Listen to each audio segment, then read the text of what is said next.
नमो नमः। नमस्कार मित्रों, बहुत बहुत स्वागत है आपका संस्कृत के इस YouTube चैनल पर। इस चैनल की पूर्व कक्षा में हमने रघुवंश के छठे सर्ग के प्रथम 5 पद्यों को पढ़ा था। आज हम इससे आगे के 5 पद्यों का अध्ययन करेंगे। तो चलते हैं विषय पर। छठा पद्य जिसका वाचन हमें करना है, पहले स्वैस्वर उच्चारण कर लेते हैं। स्वैस्वर पाठ करने के बाद हम इसका भावार्थ समझेंगे।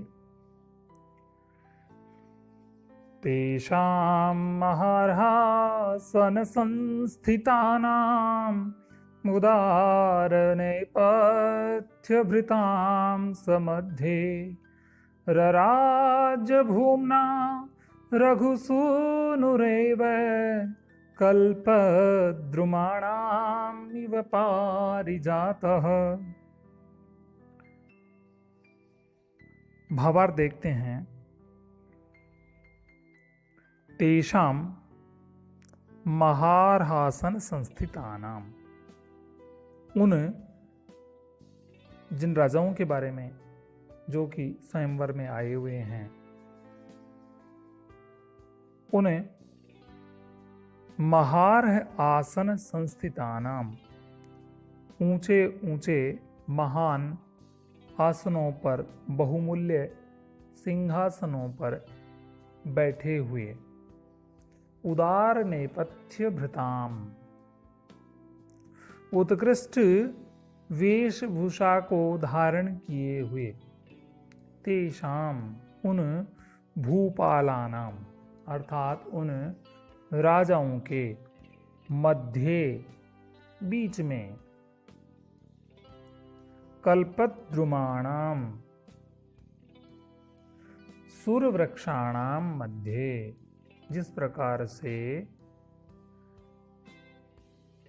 सूर्यवृक्षों के मध्य में, नंदनवन के वृक्षों में, पारिजात इव, वृक्ष विशेष का नाम है पारिजातु, जो विशिष्ट वृक्ष होता है। पारिजात वृक्ष समुद्र से निकला हुआ बताया जाता है। जो 14 पदार्थ समुद्र से निकले थे, उनमें एक पारिजात भी है।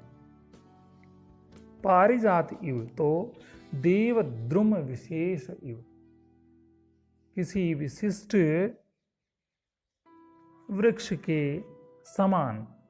सह, वह, पूर्वोक्त कौन, कुमार अज, रघुपुत्र है, रघुसूनो, रघुपुत्र,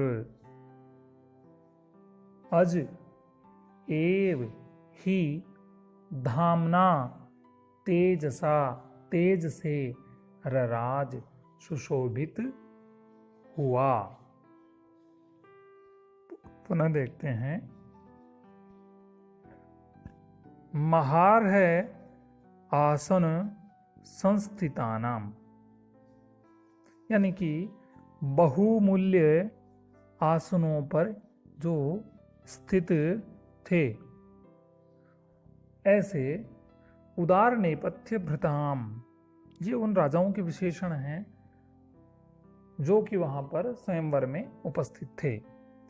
उदार नेपथ्य भृताम, अत्यंत उत्कृष्ट वेशभूषा को धारण किए हुए, तेषाम, उन राजाओं के मध्य में,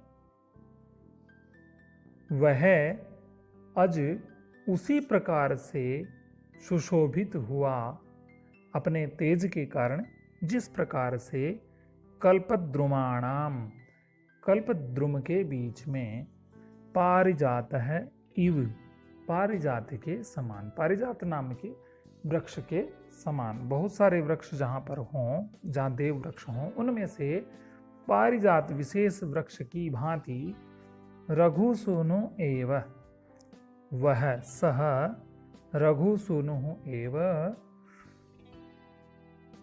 धामना, भूमना, यानी कि अपनी तेज के कारण रराज, सुशोभित हुआ। अगला पद्य देखते हैं।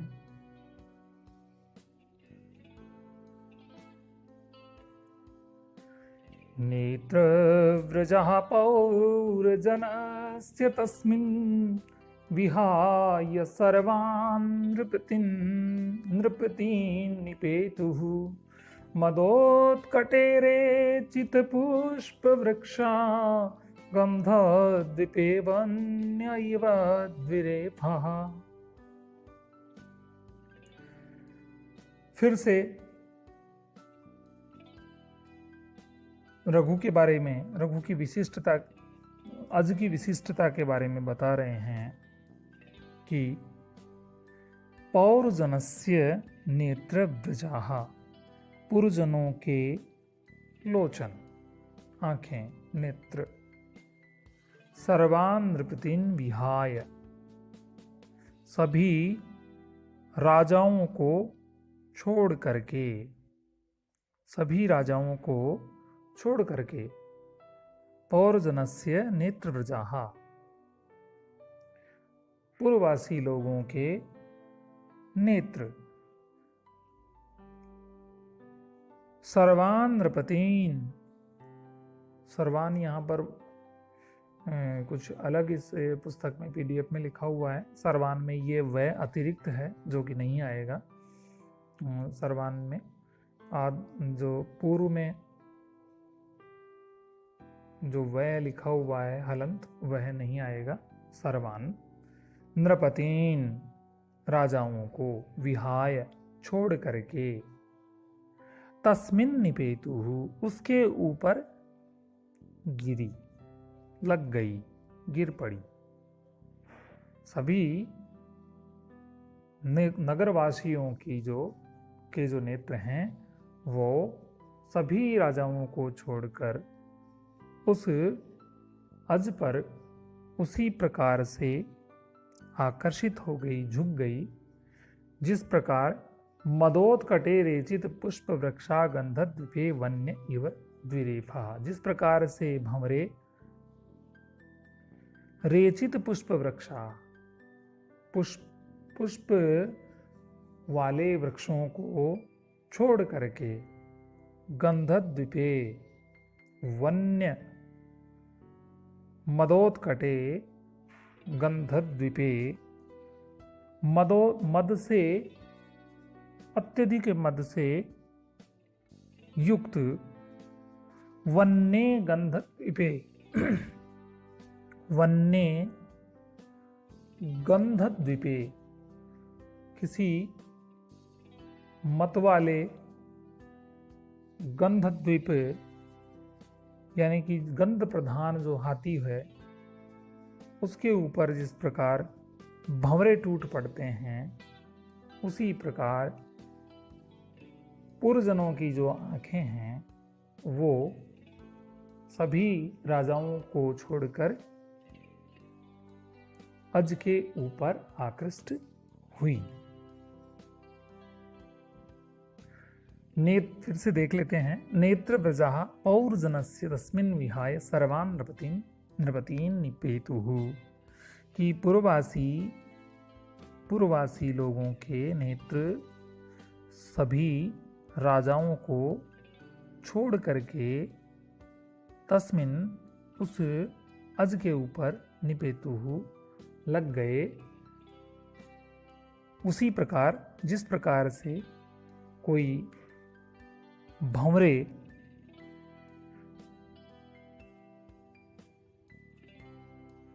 मदोत्कटे, मद युक्त, मद का जिसमें अत्यधिक भाव हो, उनके कानों से जो मद बहता है वहाँ हाथियों के वन्य किसी आरण्यक हाथी के गंध प्रधान हाथी के ऊपर जिस प्रकार से भ्रमर गिर पड़ते हैं, टूट पड़ते हैं, और किसको? प्रेचित पुष्प वृक्षाः, पुष्पों के वृक्षों को छोड़ करके, उसी प्रकार सभी पूर्ववासियों के नेत्र कुमार अज के ऊपर आकृष्ट हुए। अथ कुलकम, अब हम कुलक पढ़ रहे हैं। यह कुलक का अर्थ है अग्रिम ये जो 3 श्लोक आएंगे, ये तीनों ही इनका एक सापेक्ष अर्थ है, जिनका मिला जुला अर्थ है, तीनों मिलकर के एक अर्थ दे रहे हैं। तो इनका अंतिम जो अर्थ निकलेगा वह अंतिम श्लोक पर निकलेगा। तब तक ये सारा मिला जुला तीनों श्लोक एक दूसरे से सापेक्ष अर्थ को रखते हैं। अथ स्तुते बन्दिभिरन्वयज्ञै,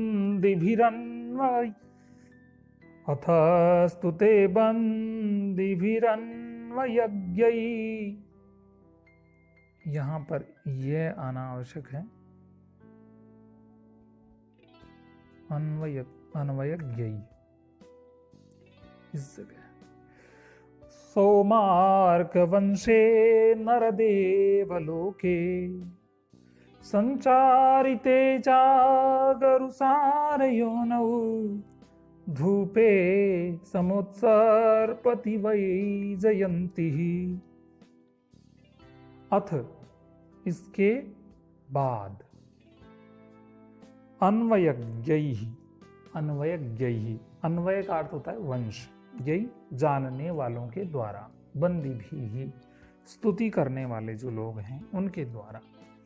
सोमार्क वंशे, सोम और अर्क के वंश वाले, सोम अर्थात चंद्र, अर्क अर्थात सूर्य, इनके वंश में नर देवलोके, उस राज समूह में के स्तुते प्रशंसा किए जाने पर, ये कौन सा कार्य हुआ? इसमें सप्तमी आ रही है, सब ये कार्य होने पर, ऐसा होने पर कि इसके बाद अथ इसके बाद बंदी भी जो स्तुति गान करने वाले हैं ऐसे, और वे कैसे हैं?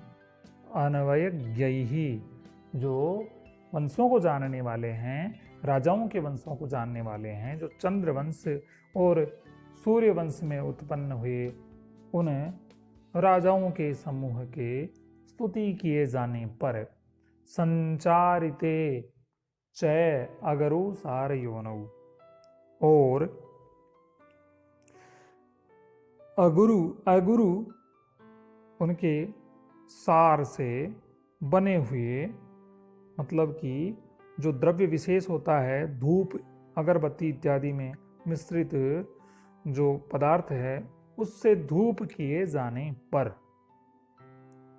वैजयंती ही समुत्सर्पति, पताकाओं तक, वैजयंती ही यानी पताकाओं तक वह समुत्सर्पति यानी अतिक्रमण करके चला जाता है। ऊपर जो पताकाएं फहरा रही हैं उनसे भी ऊपर वह जो धूप का जो धुआं है वह उनसे ऊपर निकल जाता है।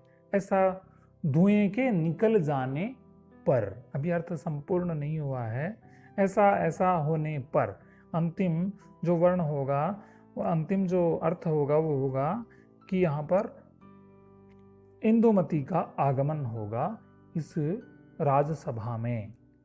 तो जो कन्या वर वर्ण के लिए स्वयंवर के लिए आएगी, ऐसा होने पर इंदुमती ने स्वयंवर सभा में प्रवेश किया, ऐसा अर्थ होगा।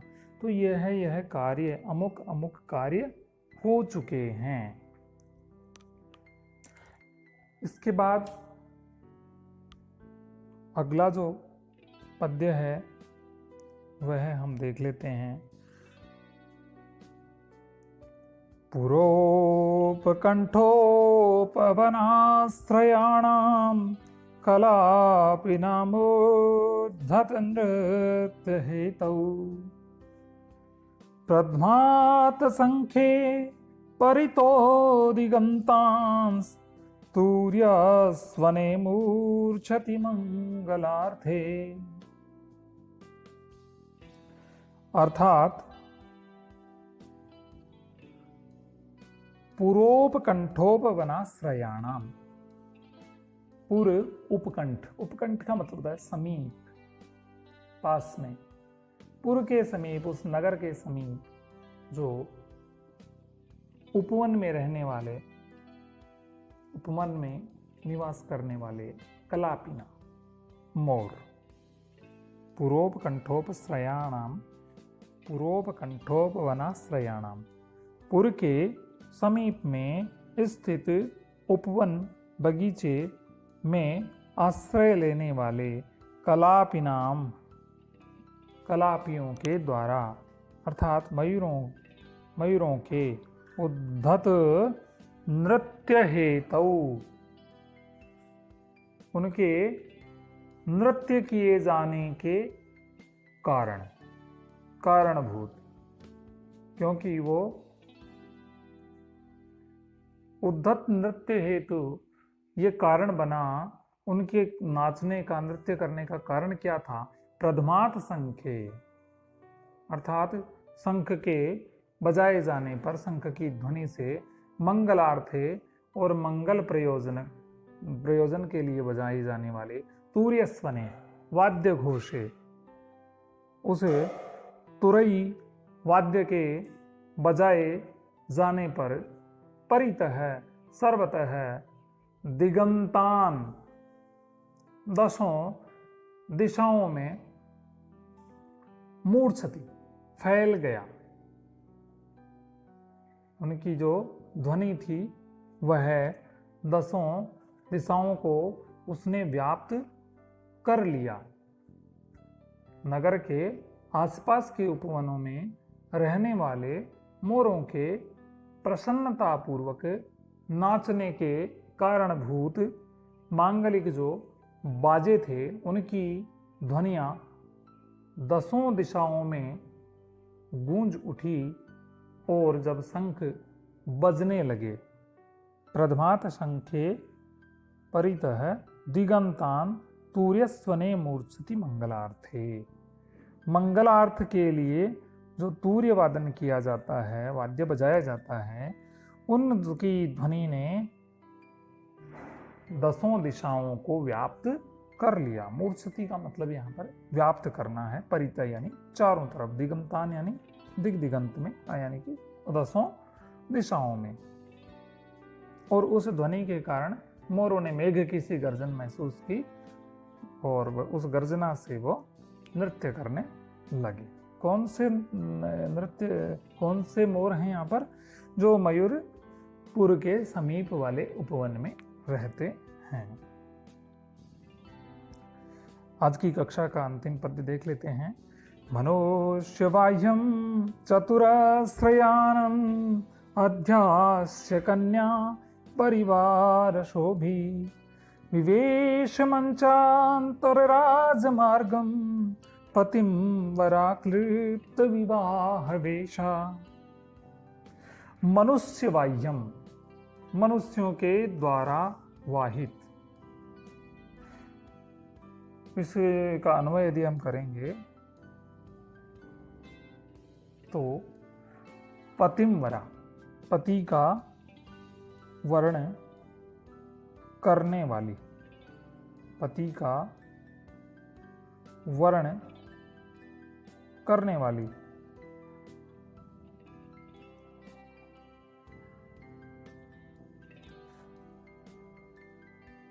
मनुष्य वाह्यम, मनुष्यों के द्वारा वाहित, चतुरस्रयानम यानी कि जो पालकी होती है उसे चतुरस्रयान बोलते हैं, उसके मध्य आश्य बैठ करके कन्या इंदुमती परिवार शोभी, परिजनों के साथ अर्थात सखीजनों के साथ। मंचांतर राजमार्गम,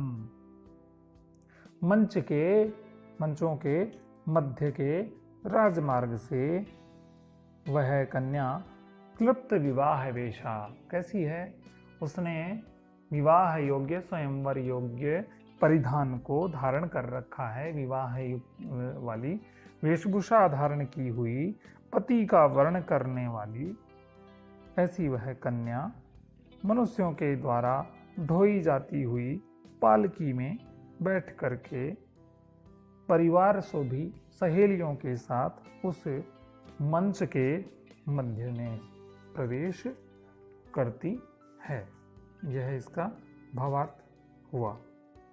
अग्रिम कक्षा में हम पुनः मिलेंगे, तब तक आप इनका अभ्यास करेंगे और इसके डिस्क्रिप्शन में जाकर के आप इन श्लोकों को पीडीएफ के रूप में और इनके अर्थ को भी पीडीएफ के रूप में प्राप्त कर पाएंगे। उसके लिए लिंक दिया हुआ है। चैनल को सब्सक्राइब कर लें। बहुत बहुत धन्यवाद। जय तु संस्कृतम, जय तु भारतम।